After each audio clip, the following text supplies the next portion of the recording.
मेरा नाम इमरान है और मैं पिछले 15 साल से ट्रक चला रहा हूँ। 15 साल एक लंबा अरसा होता है। अब तो मुझे ये ट्रक ही अपना घर लगता है। इसके इंजन का शोर, कैबिन की महक, सीट का गद्दा जो मेरे जिस्म के हिसाब से डल चुका है, ये सब अब मेरी ज़ात का हिस्सा है। मैंने केपीके के पहाड़ी और पैच रास्तों से लेकर सिंध के तपते हुए सहराओं तक और बलूचिस्तान की खुश्क वीरान सरजमीन से पंजाब के हरे भरे खेतों तक हर जगह ट्रक चलाया है। मैंने ऐसी रातें भी देखी हैं जब सुनसान हाईवे पर मेरे ट्रक के अलावा दूर दूर तक कोई रोशनी नहीं होती थी, और ऐसी सुबह भी देखी हैं जब सूरज की पहली किरण पहाड़ों के पीछे से निकलती थी और मैं अपने सफ़र पर रवा दवा होता था। सफ़र के दौरान बहुत से अजीबोगरीब वाक़यात भी हुए हैं, ऐसे जिनके बारे में सोचता हूँ तो आज भी मेरा दिल कांप उठता है। कभी अचानक कोई चीज़ ट्रक के सामने से आकर गायब हो जाती थी, तो कभी रात के अंधेरे में किसी वीरान सड़क के किनारे कोई अजीबोगरीब शक्ल दिखाई दे जाती थी। शुरू में बहुत खौफ आता था, लेकिन वक्त के साथ साथ और मुसलसल ट्रक चलाने की वजह से मुझे एक किस्म की आदत हो गई थी।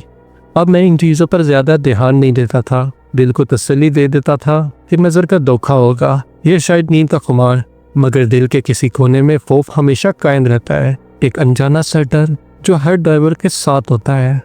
आज का वाकया जो मैं आपको सुनाने जा रहा हूँ, ये भी एक ऐसा ही खौफनाक वाकया है जो मेरे साथ एक सफ़र के दौरान हुआ, लेकिन ये किसी नज़र का धोखा या मेरा वहम नहीं था।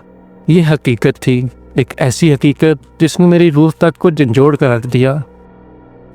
मुझे एक डिलीवरी मिली थी, कुछ खाने पीने का सामान यानी सब्जियां और फल पेशावर की मंडी से इस्लामाबाद की सब्जी मंडी तक लेकर जाना था।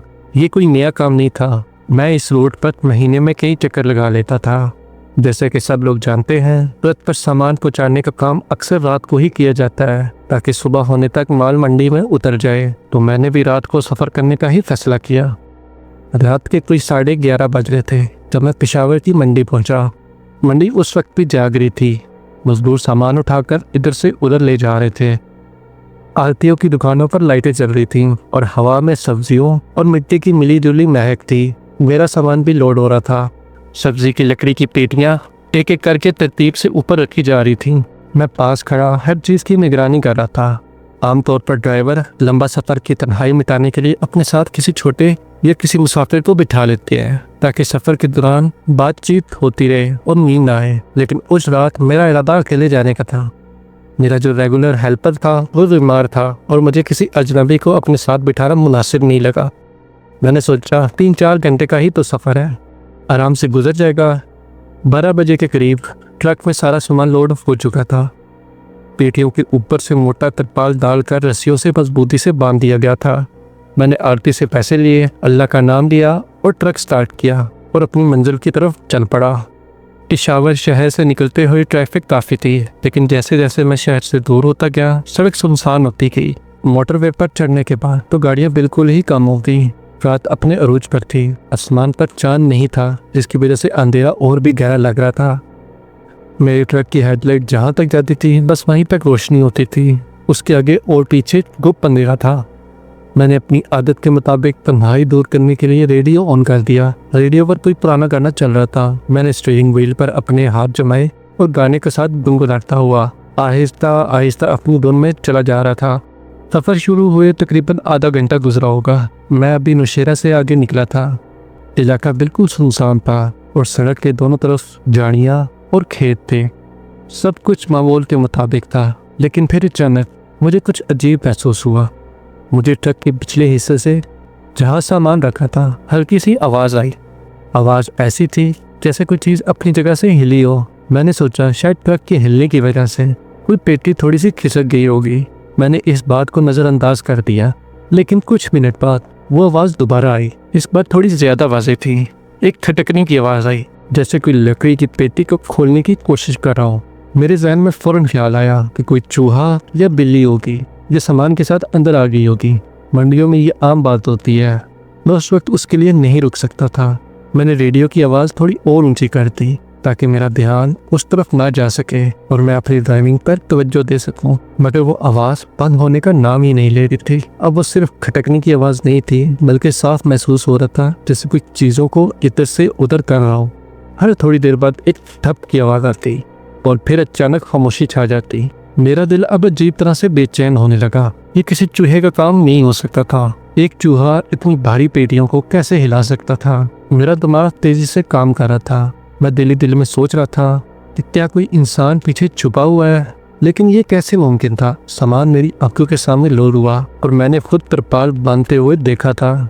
कोई भी इंसान इसके अंदर नहीं जा सकता था। फिर ये आवाजें कैसे थीं? मेरे जहन हर किस्म के वसवसों से भरने लगा। मेरे वजूद पर खौफ भारी होने लगा। मैं बार बार साइड मिरर से पीछे देखने की कोशिश करता, लेकिन तिरपाल की वजह से कुछ नजर नहीं आ रहा था। आवाजें अब भी मुसलसल आ रही थी और हर आवाज के साथ मेरे दिल की धड़कन तेज होती जा रही थी। मैंने फैसला किया कि मैं ट्रक रोक कर देखूंगा कि आखिर माजरा क्या है। मैंने ट्रक वहीं सड़क किनारे रोक लिया, इंजन बंद किया, हैंड ब्रेक खींची और दरवाज़ा खोलकर नीचे उतर गया। रात का सन्नाटा ट्रक के इंजन के बंद होते ही और भी गहरा लग रहा था। हवा में अजीब सी वहशत थी। मैं डरते डरते ट्रक के पिछले हिस्से की तरफ बढ़ा। दिल जोर जोर से धड़क रहा था। मैंने तरपाल की बांधी हुई रस्सियों को चेक किया। वो बिल्कुल वैसी ही मजबूती से बंधी हुई थी। मैंने हिम्मत करके एक तरफ से रस्सी थोड़ी ढीली की और तरपाल का कोना उठाकर देखा। अंदर बिल्कुल अंधेरा था।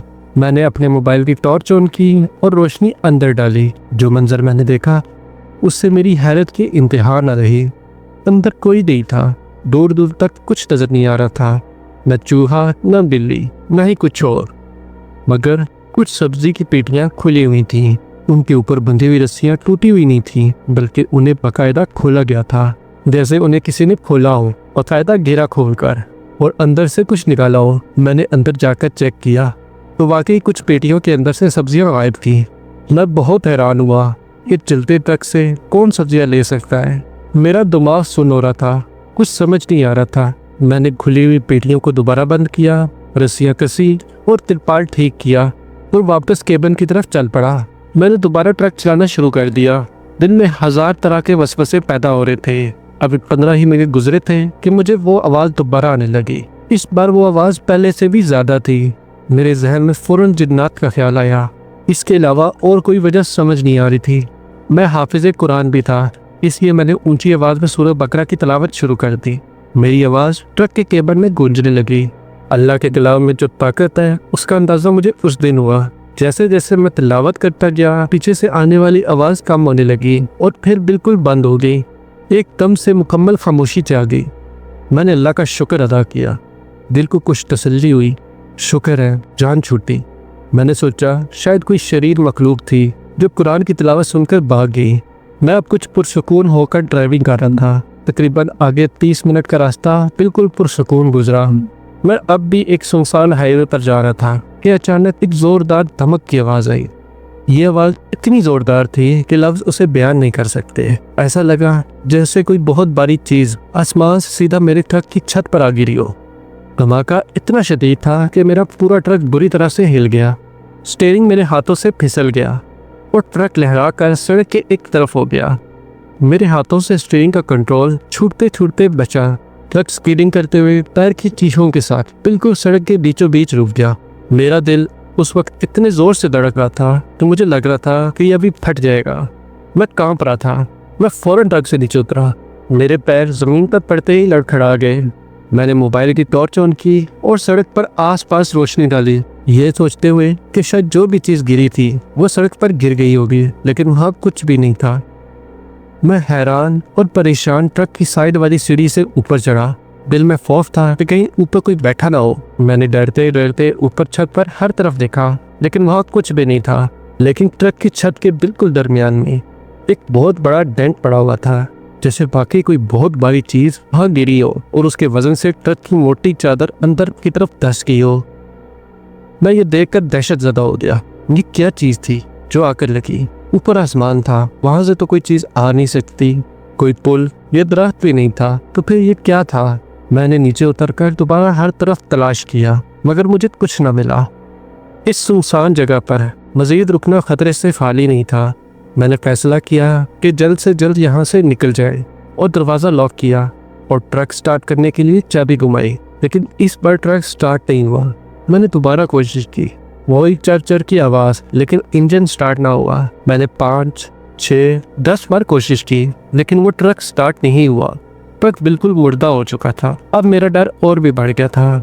मैं उस विरान सड़क पर रात के इस पैर यारों मददगार अकेला फंस चुका था। मैंने घबराहट में दोबारा नीचे उतरकर बोनट खोला। टॉर्च की रोशनी में हर चीज चेक की। मुझे आमतौर पर ऐसी छोटी मोटी खराबियों का पता चल जाता था। मैंने ऑयल चेक किया, पानी भी चेक किया, हर चीज अपनी जगह पर ठीक लग रही थी, लेकिन फिर भी ट्रक स्टार्ट नहीं हो रहा था। थक हार कर मैंने अपना मोबाइल निकाला और अपने एक मैकेनिक दोस्त को कॉल की। उसने नींद में फोन उठाया। मैंने उसे सारी सूरत हाल बताई, सिवाय उन अजीब वाकयात के। मैंने बस ये बताया कि ट्रक हाईवे पर अचानक बंद हो गया है। उसने जगह का पूछकर कहा, इमरान तो फिक्र न कर, मैं अभी आता हूँ, आधे घंटे तक मैं पहुँच जाऊँगा। मैंने फ़ोन बंद किया और वापस ट्रक में आकर बैठ गया। मैंने केबिन के सब दरवाजे अच्छी तरह लॉक कर दिए। मैं उस वक्त बहुत डरा हुआ था, क्योंकि जो कुछ हो रहा था वो बहुत अजीब और भयानक था। पहले वो आवाज़ें, फिर सब्जियों का गायब हो जाना, फिर छत पर वो धमाका, और अब ट्रक का इस तरह बंद हो जाना। ये सब इत्तेफाक नहीं हो सकता था। कोई चीज़ थी जो मुझे यहाँ रोकना चाहती थी। अब मुझे अपने दोस्त का उस काली खौफनाक रात में इस सुनसान सड़क पर इंतज़ार करना था, और ये इंतज़ार मेरी ज़िंदगी का सबसे लंबा और सबसे खौफनाक इंतज़ार साबित होने वाला था। मैं ट्रक के अंधेरे में केबिन में अकेला बैठा था, और बाहर का सन्नाटा कान फाड़ने वाला था। आस-पास मीलों तक ना कोई होटल था, ना कोई घर, ना ही रोशनी का कोई निशान। मैं बस ट्रक के अंदर दरवाज़ा लॉक किए बैठा हुआ था, अपने दोस्त की गाड़ी की रोशनी का इंतज़ार कर रहा था। हर लम्हा एक साल जैसा लग रहा था। अभी कुछ ही मिनट गुजरे थे कि अचानक वही आवाज़, पेटियों की हिलने की आवाज़ दोबारा आने लगी, लेकिन इस बार ये पहले से लाख गुना ज़्यादा खौफनाक थी। ऐसे लग रहा था जैसे ट्रक के पिछले हिस्से में दर्जनों लोग आ गए हों और सब मिलकर पेटियों को तहस नहस कर रहे हों। इस बार सिर्फ पेटियों के हिलने की आवाज़ नहीं थी, मुझे हल्की हल्की सरगोशों की भी आवाज़ आने लगी। ऐसी आवाज़ें जैसे बहुत से लोग आपस में किसी अजीब जुबान में बात कर रहे हों। मेरा खून खुश्क हो गया था। मैं इतना घबरा गया था कि मुझे अपनी जगह से हिलने की हिम्मत भी नहीं हो रही थी। वो आवाज़ पहले आहिस्ता थी, लेकिन फिर उसमें शिद्दत आती गई। पेटियों के टूटने, हटने और ज़मीन पर गिरने की आवाज़ें साफ सुनाई दे रही थीं। ऐसे लगा था जैसे लोगों का एक पूरा हजूम मेरे ट्रक पर हमलावर हो गया हो। मुझे अचानक ये खौफ महसूस हुआ कि अभी वो लोग केबिन के दरवाजे तोड़कर अंदर आ जाएंगे। मैंने एक पल के लिए बाहर निकलकर भागने का सोचा, लेकिन फौरन रुक गया। बाहर भी तो गुप्त अंधेरा था और वीराना था। सड़क के दोनों तरफ घनी झाड़ियाँ थीं, और उन झाड़ियों से भी मुझे खौफ आ रहा था। ऐसे लग रहा था जैसे उनमें भी कोई छुपा हुआ हो। मैं तकरीबन 5 मिनट तक मुर्दा बनकर अंदर ही बैठा रहा। हर आती आवाज़ पर मेरा जिस्म कांप उठता। फिर अचानक, बिल्कुल वैसे ही जैसे शुरू हुई थी, वो आवाज़ें एकदम से बंद हो गईं। मुकम्मल खामोशी। ये खामोशी शोर से भी ज़्यादा दहशतनाक थी। मैंने सोचा बाहर निकल कर देखो तो सही कि सब्जियाँ ठीक भी हैं या नहीं। आखिर वो माल मेरी जिम्मेदारी था।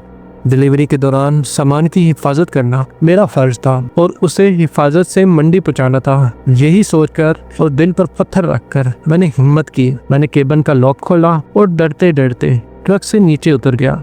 मैं आहिस्ता आहिस्ता कदम उठाता हुआ ट्रक के पिछले हिस्से की तरफ गया। जैसे जैसे मैं करीब जा रहा था, मेरे दिल की धड़कन तेज होती जा रही थी। मैंने तिरपाल का कोना उठाया और मोबाइल की रोशनी अंदर डाली। जो मंजर मैंने देखा, उसे देखकर मेरी रूह मेरे जिस्म से निकल गई। अंदर पड़ी हुई सब पेटियां अपनी जगह से हिली हुई थीं। तिरपाल फटा हुआ था और उनके अंदर पड़ी हुई सब्जियां सब गायब थीं। सब कुछ खाली था। शायद 5-10 पेटियों में थोड़ी बहुत सब्जियां रह गई होंगी। बाकी सब की सब पेटियां इस तरह से साफ थीं जैसे उनमें कभी कुछ रखा ही ना गया हो। और सबसे खौफनाक बात यह थी कि पेटियां टूटी हुई नहीं थीं और उन पर बंधी हुई रस्सियां बाकायदा खोली गई थी।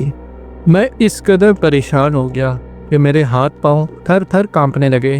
एक तो ये डर था कि मैं अब मालिक को क्या जवाब दूंगा, इतना नुकसान कैसे पूरा करूंगा। लेकिन उससे भी बड़ा डर इस बात का था कि इस वीराने में इस तरह कोई इंसान ये काम तो कर ही नहीं सकता। ज़रूर ये जिन्नात की ही हरकत है। मेरा दिमाग अब इस बात को तस्लीम कर चुका था। मैं इतना डर गया था कि मैं चीखता हुआ वापस ट्रक के केबिन की तरफ भागा। मैं फौरन दरवाज़ा खोलकर अंदर घुसा और दरवाजे को लॉक कर दिया। मैं उस वक्त कांप रहा था, पसीने में शराबोर था। मुझे समझ नहीं आ रहा था कि मैं क्या करूं। इतने में मेरी नज़र साइड वाले शीशे पर पड़ी। मैंने बाकायदा एक काला साया देखा। वो लंबा और सूखा सा था, लेकिन उसकी आंखें लाल अंगारों जैसी जल रही थीं और वो साया मेरे ट्रक की तरफ बढ़ रहा था। मेरे हाथ पांव सुन्न हो गए थे। मैं ऊंची आवाज में आयतुल कुर्सी पढ़ना शुरू कर दी। मेरी आवाज डर के मारे कांप रही थी। मैंने जब दोबारा उस तरफ देखा तो वो साया बिल्कुल मेरे करीब पहुंच चुका था। मेरी नज़र उसके पाँव की तरफ गई और मेरे जिस्म से जान ही निकल गई। उसके पाँव ज़मीन पर नहीं लगे थे, वो हवा में थे, ज़मीन से थोड़ा ऊपर। वो तैरता हुआ मेरी तरफ बढ़ रहा था। मेरी हालत इतनी ख़राब हो चुकी थी कि मेरे कांपते हाथों से मोबाइल भी नीचे गिर गया। मैं मोबाइल उठाने के लिए जैसे ही नीचे झुका तो एकदम से मुझे महसूस हुआ कि मेरे ट्रक के दरवाजे के बिल्कुल पास वो साया खड़ा है। मुझे दरवाजे के हैंडल की हिलने की आवाज़ आई। वो साया दरवाज़ा खोलने की कोशिश कर रहा था। मैं दहशत से पागल हो गया। मेरी हार्ट बीट इतनी तेज़ हो गई थी कि लग रहा था दिल अभी बाहर आ जाएगा या मेरा हार्ट फेल हो जाएगा। मैंने अपनी पूरी ताकत से जितना ऊंचा हो सकता था कुरान पाक की तिलावत शुरू कर दी। जैसे ही कुरान की तिलावत की आवाज़ केबिन में गूंजी, दरवाजे पर होने वाली हरकत रुक गई। मैंने शीशे से देखा, वो साया एकदम से गायब हो गया। मैं मुसलसल बिना रुके कुरान पाक की तिलावत कर रहा था। मैंने डरते डरते जावेद को दोबारा कॉल की। मेरे हाथ अभी तक कांप रहे थे। उसने फ़ोन उठाते ही कहा, बस इमरान, 5 मिनट में तेरे पास पहुंच रहा हूँ। जैसे ही कॉल बंद हुई, मैंने साइड वाले शीशे पर देखा। उस पर होल से लिपटे हुए लंबी उंगलियों वाले पंजों के निशान थे। वो निशान सामने वाली विंड स्क्रीन पर भी आ चुके थे और ट्रक के दोनों दरवाजों के शीशों पर भी। मेरे हाथ पांव पसीने से तर हो गए थे। मेरी टांगें कांप रही थीं। मुझे पता चल गया था कि जो भी चीज़ है वो ट्रक के बाहर ही है और मेरे ट्रक के गिर्द चक्कर लगा रही है। वो मेरे बाहर निकलने का इंतज़ार कर रही है। अंदर मैं महफूज था क्योंकि ट्रक के अंदर मैं कुरान पाक की तिलावत कर रहा था, जिसकी वजह से वो चीज़ मेरे करीब नहीं आ पा रही थी। फिर मुझे बाहर से गुर्राने की आवाज़ आई, खौफनाक चीखों की, और किसी की रोने की आवाज़ें भी आनी शुरू हो गई। और झाड़ियों से ऐसा लग रहा था जैसे काफ़ी ज़्यादा लाल आंखें मुझे घूर रही हैं। फिर मुझे अचानक साइड मिरर से एक बूढ़ा आदमी दिखाई दिया। वो बहुत बुजुर्ग लग रहा था, सफ़ेद दाढ़ी, कमर झुकी हुई, उनके हाथ में एक लाठी थी और वो पैदल सड़क के किनारे चलते हुए आ रहे थे। एक लम्हे के लिए मेरे दिल में उम्मीद की किरण जागी। मैंने उनसे मदद मांगने का सोचा। जैसे ही वो मेरे ट्रक के करीब आए, मैंने डरते डरते शीशा थोड़ा सा नीचे किया और उनको आवाज़ दी, बाबा जी। वो मेरी आवाज़ सुनकर रुक गए। उन्होंने मुझसे सारी बात पूछी। मैंने उनको ट्रक खराब होने का और सामान चोरी होने का बताया। उन्होंने मुझे तसल्ली दी और कहा, बेटा बाहर आ जाओ, मैं देखता हूँ क्या मसला है।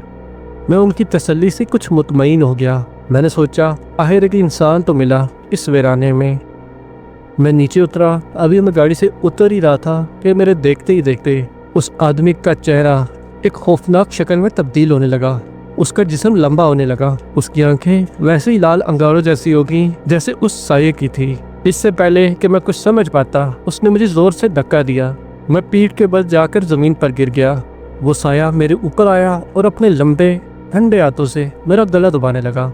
मैं अपनी पूरी कुव्वत से छुड़ाने की कोशिश कर रहा था, लेकिन उसकी पकड़ लोहे जैसी थी। मेरी आंखों के आगे अंधेरा छा रहा था। मुझे अपनी मौत साफ दिखाई दे रही थी।